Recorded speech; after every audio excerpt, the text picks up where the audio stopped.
জবাব করমু। আমার পুত্রায় আমার শত্রু হয়ে আছে, পিছন দিয়া আইক্যলা বাস দিছে। ও আমার পুত্রায় আমার শত্রু হয়ে আছে, পিছন দিয়া বাস দিয়া আছে। ও আব্বা, আপনি আপনার স্বার্থটাই বুঝলেন, আমাগো দুইজন রে বিয়া করাইয়া দেও না। ও আব্বা, আঙ্গো দুজনে বিয়ে করা দেও না। আঙ্গো দুজনের বউ তোমার অনেক সেবা যত্ন করবো।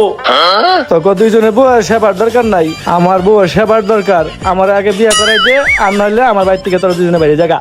যত বড় মুখ নয় তত বড় কথা। কইলাম আমাগো দুইজন রে বিয়া করাইয়া দাও, তা না করে কইতাছ আঙ্গো বাইর থেকে বাইরে হয়ে যাওয়ার লেগে। আচ্ছা জায়গা, এই ছোট চল বাইর থেকে চলে যাই। হ বড়, তুই ঠিকই কইছ, থাকতাম না তোর বাড়ি। বড় চল আমরা যাই গিয়া। যা যা যা, আমার বিয়ে আমি করে লইতে পারবো।